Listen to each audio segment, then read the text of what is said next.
So my dear students, this is the text in PDF form for your first chapter, and the name of the chapter is given at the top. The name is The Best Christmas Present in the World.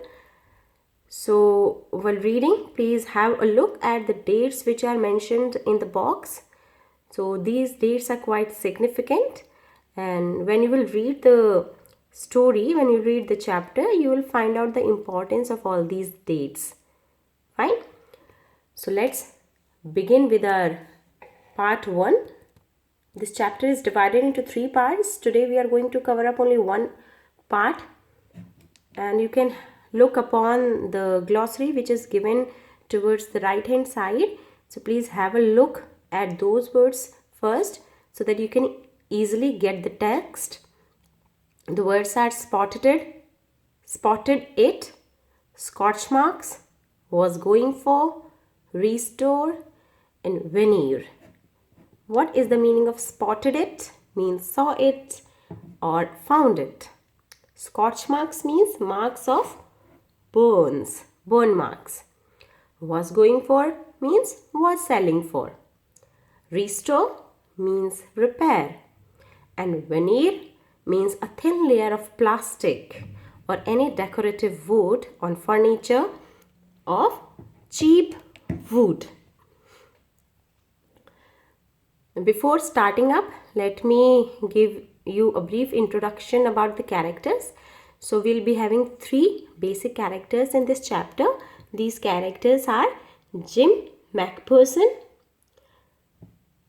Connie McPherson, and Hans Wolf. So these are the 3 characters in this chapter. This Jim McPherson, he was the leader of the English troop. Before getting into war, he was a school teacher in Dorset, present in the west part of England. So Dorset is a place which is present in western part of England. Got it about Jim McPherson? Now let me tell you about Connie McPherson. She is the wife of Jim McPherson. After her husband went to war, she spent her whole life in a belief that she will see him again. A fire broken in her house burnt her partially. And the last character is Hans Wolf. Who was Hans Wolf? He was the captain of German troop. He worked in an orchestra in Dusseldorf before the war. Okay. Now there would be some terms and meanings in each and every stanza. I'll tell you to underline and mark.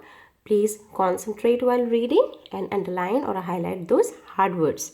And please look upon the meanings in the dictionary. That will be a homework for you for today. So let me start up with the text. I spotted it in a junk shop in Bridport, a roll-top desk. The men said it was early 19th century and oak. I had wanted one, but they were far too expensive. This one was in a bad condition, the roll top in several pieces, one leg clumsily, underline the word clumsily, mended, scotch marks all down one side. It was going for very little money. I thought I could restore it. It would be a risk, a challenge, but I had to have it. I paid the man and brought it back to my workroom at the back of the garage. Underline the word garage here. I began work on it on Christmas Eve.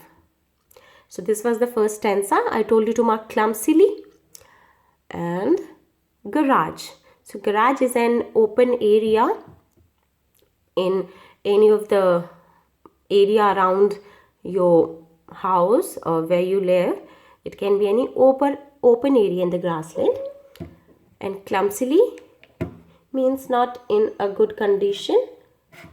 Fine. So the narrator of the story went to a junk shop and purchased a roll-top desk which was in a bad condition. The narrator started its repairing on Christmas Eve and found a letter in its drawer. Now let's read ahead. I removed the roll top completely and pulled out the drawers. The veneer had lifted almost everywhere. It looked like water damage to me. Both fire and water had clearly taken their toll on this desk. The last drawer was stuck fast. I tried all I could to ease it out gently.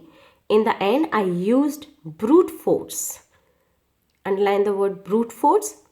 I struck it sharply with the side of my fist, and the drawer flew open to reveal a shallow space underneath, a secret drawer. There was something in there. I reached in and took out a small black tin box. Sellotaped to the top of it was a piece of lined note paper, and written on it in shaky handwriting, Jim's last letter, received January 25, 1915. To be buried with me when the time comes.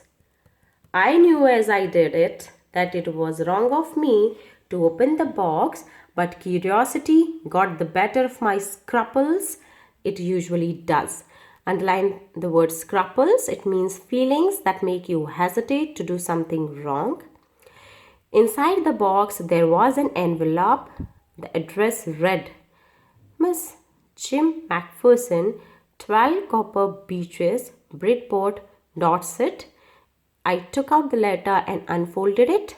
It was written in pencil and dated at the top December 26, 1914. So this was the date mentioned at the top of the paper, and this was the address which was mentioned in the letter. Or I told you about Dorset as well. It's a place in the west part of England. So in the second stanza, what's that? He found a letter in the drawer. He read the letter. It was from Jim Macpherson to his wife Connie, as written on top. So this fellow Hans Wolff, he found a letter, and that letter was written by Jim Macpherson to his wife. What was the name of his wife? The name was Connie Macpherson. After reading the letter, he found